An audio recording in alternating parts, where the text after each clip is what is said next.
अगला जो पॉइंट है वो है नो रिविजन का। नो रिविजन एक्चुअली में होता क्यों है? हमारे पास में बहुत सारे ऑप्शन होने लग जाते हैं। इसकी वजह से हम कभी भी रिवीजन को पूरा नहीं कर पाते।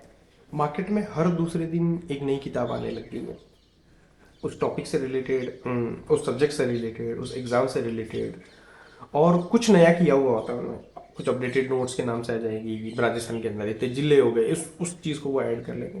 तो आपका दिमाग हमेशा आपको ब्लफ देगा और वो भागेगा उन सारी चीज़ों के पीछे। इस कारण से आपका जो बेसिक जो काम है, जो रिवीजन, आपके इतनी सारी किताबें पढ़ने से आपका सिलेक्शन नहीं होगा। आपका सिलेक्शन होगा आपके रिवीजन से, आपकी प्रैक्टिस से। आप जितना ज़्यादा रिवाइज करेंगे उतनी ज़्यादा आपकी मेमोरी में स्ट्रेंथ आएगी, उतना ही ज़्यादा आप बेहतर तरीके से रिकॉल कर पाएंगे। अब रट्टा एआई आपको इसमें किस तरीके से हेल्प कर रहा है, इस रिवीजन वाले सेक्शन के अंदर किस तरीके से हेल्प करता है? हमने कोशिश ये की है कि सिलेबस के हर पॉइंट पे जितना मैक्सिमम कंटेंट हो सकता है उससे आपको मैक्सिमम क्वेश्चंस बनाने हैं। तो जब आप उन सारे क्वेश्चन से गुजरते हैं तो एक तो आपका सिलेबस पूरा होने लग जाता है। आपको उस टॉपिक में जिस ऑर्डर में लिखे हुए उसी ऑर्डर के अंदर आपके पास पूरा पेपर आएगा। सो एक तो एक सिलेबस पूरा होता है। सेकंड, हम सब्सटेंशिएट करते हैं कि अगर कोई क्वेश्चन आपका गलत हो रहा है तो आप उसका कंटेंट पढ़ लीजिए कि क्यों गलत हुआ है आपका। तो आप क्वेश्चन भी कर रहे हैं और आप उससे रिलेटेड कंटेंट भी पढ़ रहे हैं जो कि आप पहले किताब से पढ़ रहे थे।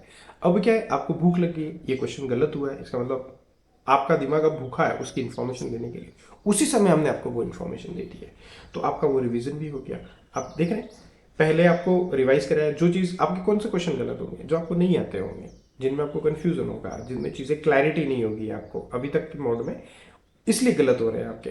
यहाँ क्या होगा कि जो क्वेश्चन नहीं आ रहे हैं, आपने कभी सुने ही नहीं है, वो आप सुनने लग जाएंगे। इसका मतलब आपका वो सिलेबस कवर हो गया। तो पहली बार आपकी नज़र तो पड़ेगी। दूसरा, अगर कोई चीज़ गलत हुई है तो गलत क्यों हुई है? क्योंकि आपको कन्फ्यूजन था, आपको क्लैरिटी नहीं थी उन चीज़ों में। क्लैरिटी के लिए क्या होगा, क्वेश्चन के नीचे बड़ा सा एक्सप्लेनेशन होगा, आपको वो एक्सप्लेनेशन पढ़ना है, उससे आपको क्लैरिटी आ जाएगी।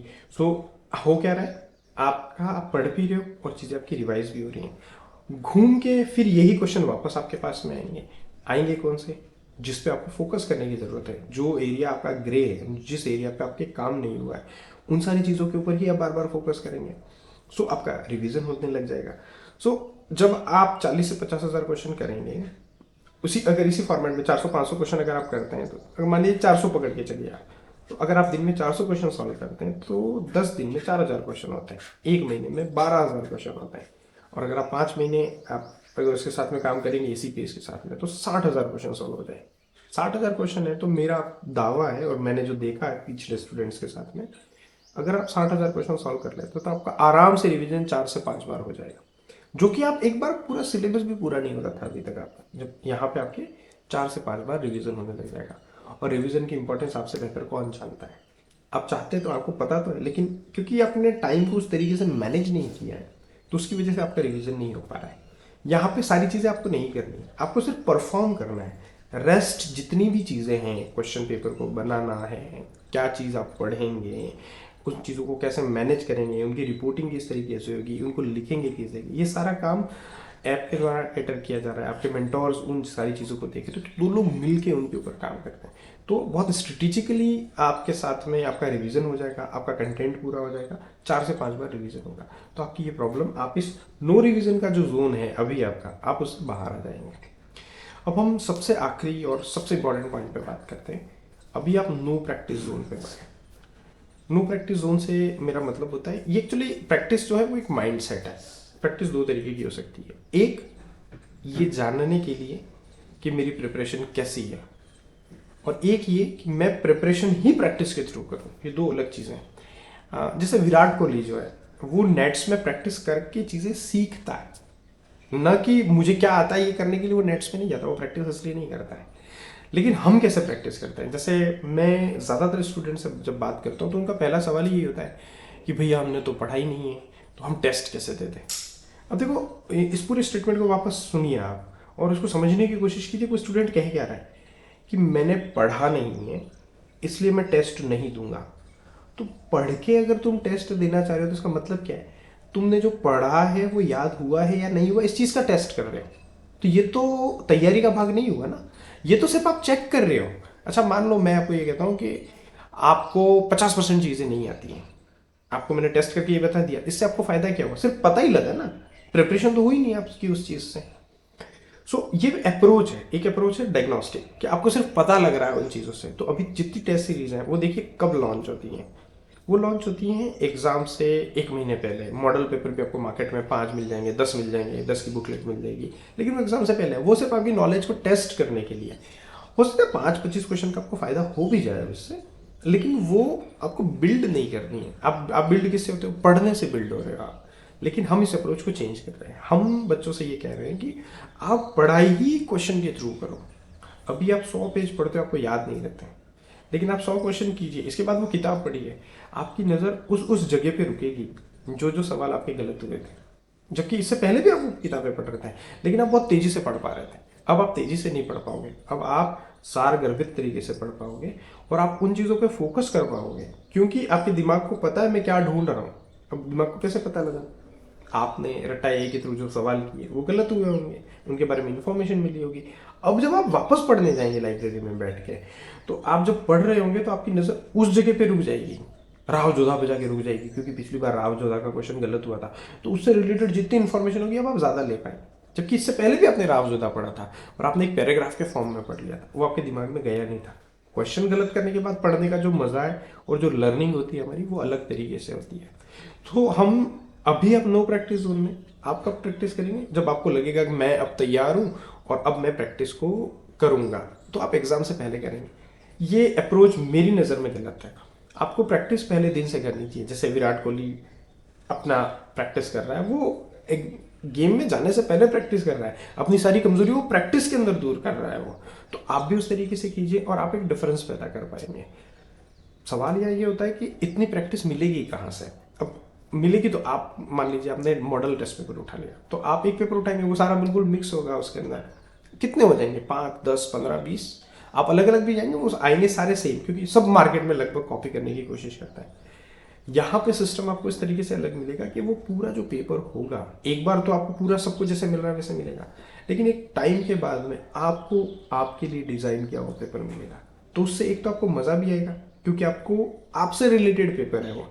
आप उसको जब करेंगे तो आपको महसूस होगा कि हाँ ये चीज़ मुझे नहीं आती है। सो आप बार बार उन चीज़ों के ऊपर प्रैक्टिस कर रहे होंगे जो चीज़ आपके लिए सबसे ज़्यादा ज़रूरी है। मतलब आप वो दवाई खा रहे होंगे जिसकी बीमारी सच में आपको हो रखी है, आप जिसको दूर करना चाहते हैं। तो आप इस नो प्रैक्टिस जोन से बाहर आ जाएंगे। और यहाँ कोई बैरियर नहीं है कि आप 2000 का सवाल करेंगे या 5000 सवाल करेंगे। हमारी पूरी मेंटोर की टीम और ये कोशिश करेगी कि आप जितने, आप 60,000 क्यों करते हो, आप 1 लाख क्वेश्चन कीजिए, हम आपको 1 लाख क्वेश्चन बना के देंगे। आपको हमें बनाना ही है ना।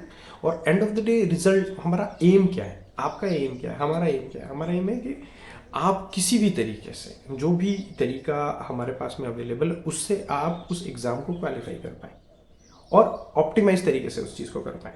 हमें आपके 12 घंटे नहीं चाहिए, आप हमें सिर्फ 4 घंटे भी अगर आप हमें देंगे, बाकी 8 घंटे आप वही काम कीजिए ना जो आप करते आ रहे हैं। कौन मना कर रहा है?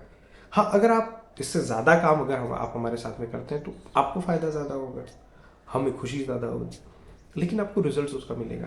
प्रीवियसली भी जो हमारे पास में स्टूडेंट्स हैं, उनका हमने देखा है कि जिन जिन लोगों ने उस लेवल पे परफॉर्म किया है, उनको ना तो किसी तरीके की एंजाइटी हुई, वो कॉन्फिडेंट भी इतने। आप उनसे बात कीजिए, आप अगर चैनल पे दूसरे वीडियोस भी देखेंगे जो भी टॉपर्स हैं उनसे आप देखिए, तो आपको एक एक चीज़ बहुत निकल के सामने आएगी। वो ये कि ज़्यादा से ज़्यादा प्रैक्टिस करनी है।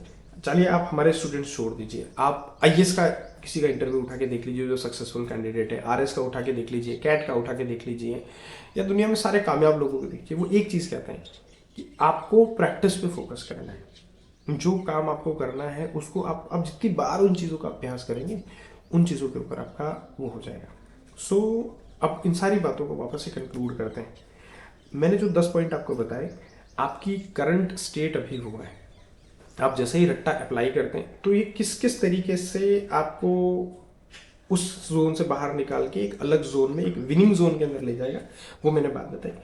वो लॉजिक के साथ बताइए, आप उसको ट्राई करने के बाद आप कर सकते हैं। और आपने देखा होगा कि आप इस तरीके से काम नहीं कर पा रहे थे, शायद यही कारण। वो कोई ज़रूरी नहीं है आप हमारे साथ ही इस तरीके से काम करें। अगर आप प्रैक्टिस पे फोकस करते हैं अपने टाइम मैनेजमेंट पर फोकस करते हैं और इस तरीके से मैनेज करते हैं। आप एक ग्रुप बना के अगर अपने दोस्तों के साथ में काम करते हैं जो आपको फीडबैक दे कि भाई आज तूने बहुत अच्छा काम किया, आप किसी को फीडबैक देते हैं, अगर आप इस तरीके का एनवायरनमेंट क्रिएट करने में कामयाब हो जाते हैं तो आपको किसी की भी ज़रूरत नहीं है। आप अपने उस एक कमरे के अंदर 3-4 दोस्तों के साथ में भी ये काम कर सकते हैं। सो मेरा आपसे रिक्वेस्ट यही है कि आप पहले अपने बारे में अवेयर हो जाओ।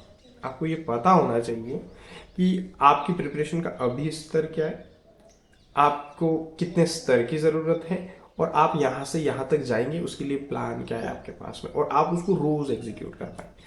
अगर आप ऐसा करेंगे तो आपको भी टॉप होने से कोई नहीं रोक सकता। पास होने की तो मैं बात ही नहीं कर रहा हूँ आपसे, आपको भी टॉप होने से कोई नहीं रोक सकता। और किसी भी टॉपर स्टूडेंट का आप इंटरव्यू उठा के देख लो, उसने क्या किया, उस स्ट्रक्चर को फॉलो करने की कोशिश करो कि वो कैसे पढ़ रहा है, वो खुद को जान रहा है, जानने के बाद चीज़ों को लिख रहा है, शॉर्ट नोट्स बना रहा है, उनको रिवाइज कर रहा है, वो फोकस कर रहा है अपनी कमजोरियों के ऊपर। पर पहले कमजोरियाँ वो आइडेंटिफाई तो करें, वो आइडेंटिफाई कर लेगा तो उनका बाकी काम भी हो जाएगा। सो बस यही है, रट्टा से पहले आपकी ज़िंदगी इस तरीके की होगी और रट्टा के बाद आपकी जो ज़िंदगी होगी, इन सब के अंदर आपको प्लस मिलेंगे। Thank you.